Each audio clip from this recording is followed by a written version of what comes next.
Maybe you're watching this after April 30th. You just finished watching Asterix and the Big Fight on Netflix, and now you want to read the original comic. Or maybe you want to read the book before you see the series. That's perfectly valid as well. What's the best way to do that? I have the answer, though it is a slightly frustrating story in places. Just to level set here, this is intended for the American market. Asterix is translated into dozens of languages. Every country has a slightly different story, and this one is ours here in the USA. The current publisher of Asterix in the States is Papercutz. They also publish books like The Smurfs, Nickelodeon's The Loud House, Winx Club, and more. Since picking up the license for the Asterix series, they focus on reprinting the series, currently 40 books strong with a 41st due out at the end of the year, in omnibus editions, collecting 3 Asterix stories into one book at a time.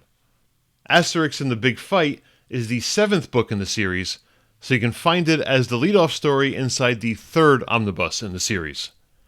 It's available in both hardcover and softcover, so let your budget be your guide there. The book is already sold out from Papercutz's own store, though. Barnes & Noble has it in both hardcover and softcover, as does Amazon, though it's with an extremely limited quantity of the hardcovers as of this recording. And of course, you can always check your local comic shop or bookstore to see if they have it in stock. You can also look for the British edition of the book, which has a different translation and is printed on larger pages. It's pretty easy to find someone selling that version affordably, even if it's through someplace like Abe Books or eBay. The omnibus collecting The Big Fight is not available on Comixology.com, which is now technically an Amazon Kindle site. Volumes 4 and up are available there, but not Volume 3, which is the one you're looking for. Neither are Volumes 1 or 2. It's one thing not to reprint a paper edition of the book, but to not even have the digital edition available? Maybe it's a licensing limitation? Maybe Papercutz is playing the hand they're dealt? Whatever the reason or excuse, it's just not good. When I first saw this last month, I thought it meant that maybe there was a print special edition of the story by itself coming to capitalize directly on the Netflix series, that a digital release would come at the same time. Turns out I was wrong. Again, mind-boggling, because here we have the perfect solution to the ages-old comic book, movie, or TV series problem. What's the comic you sell to readers who loved the movie or TV series? With most Marvel or DC properties, there are a couple dozen answers. This confuses the potential readers and could easily disappoint the ones who do bother buying something. With Asterix and the Big Fight, there's one answer. Asterix and the Big Fight. Perfect. We're even squandering that opportunity a little bit by only having an omnibus version of the book available, because lots of people don't want to pay for 3 books when they only want to read 1, even though they may not realize that if they printed the book on its own, it wouldn't be as cheap as they think it is. I mean, part of the reason you do these omnibus collections is because by having more pages in a single book, you can cut down on the price per page. It's a bit of a cheaper effort to have 3 books in one than 1 book at a time. Papercutz is actually doing you a favor here, even if you don't realize it. There are a couple of good answers digitally to this problem, and one that's a complete non-starter. The first available version is at globalcomics.com. While they have all the first 8 Asterix Omnibus volumes, there's one curious issue with it. They have the listings for books 3 and 4 mixed up. The description for book 3 is correct, but the cover is that of book 4. When you click to read the preview of book 3, they show you book 4. So if you were to buy book 3, which book do you get? Hopefully that part will be right, but I can't guarantee it. If you want to spend $10 to find out, let me know, report back, leave a comment below, please. The other digital distributor that Papercutz links out to in their listings on their webpage is Drive-Thru Comics.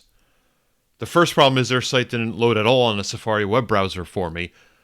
The bigger problem is they don't seem to have anything from Papercutz on their site anymore. That explains why the link on Papercutz's website was dead and not sending me over there, I guess. Maybe they should just remove it altogether. In case you're not annoyed yet, there is one more solution. You can borrow the book digitally through your library. My library system uses the Hoopla app, which gives me no problem finding, downloading, and reading the book from there, and it didn't cost me a dime. Different libraries use different systems for this. If you don't use the digital readers that your library offers, take a look because a lot of them have a lot more comic publishers than you can imagine. I find a lot of Cinebook volumes on there as well if you're looking for more European comics to read.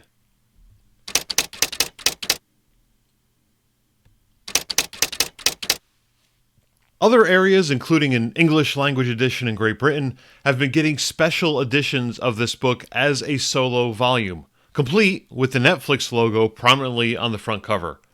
Those books contain an extra 16 pages worth of material on the making of the book, and then a bonus 6 pages specifically about the Netflix series.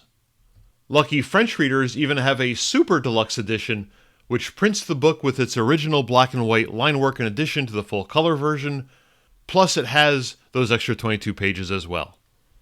It looks, however, like Paper Cuts didn't jump on this bandwagon. That's mind-boggling to me, but here we are. I can only guess that they don't think the Netflix series is going to inspire new readers looking for the book, or they don't have the money to fund the special printing. I'd be interested in hearing from comic shop retailers in a week or two if they start getting requests for the book. Paper Cuts might be right, but with just a little bit of marketing, they could expand their own audience for their other omnibus books and the special editions that they do have to sell. They have recently started to reissue the books one at a time in a special edition format that they call collector volumes.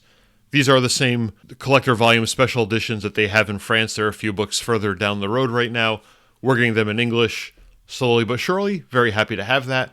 The first two, Asterix the Gaul and Asterix the Golden Sickle, are out already, with the third book planned for this summer. At this rate, that special edition of The Big Fight should be out next year, so I guess we're hoping that the Netflix series goes well enough for a sequel, and maybe the sequel comes out at that time frame, hopefully. I guess Paper Cuts also didn't want to print the collector volumes out of order. It might have made more sense to print Big Fight second, just to have it available for the Netflix series, but the timing didn't work out. I don't know. In the meantime, I did do a video review of the Asterix Collector Volume 1 for Asterix the Gaul that you can find in the link below, or if I remember, in a card above. If you're new, welcome to the world of Asterix. If you like this book and want to read more, I always recommend starting at book 1. It's not an origin issue or anything, but it does spell out the setup for the rest of the series pretty well. All the books stand on their own, and really they can be read in any order. There's no continuity beyond some recurring characters, particularly in the later volumes. Keep it simple, start at the beginning, read straight through. You're going to love it. And then read along with my reviews, which you can find by searching over at pipelinecomics.com, or go straight to the Asterix Agenda portal page, and they'll all be listed and laid out there for you. For more excruciating detail on Asterix and the Big Fight, follow along with me on Page by Page by Toutatis, where I'm reviewing the book page by page, panel by panel. Click on the playlist here.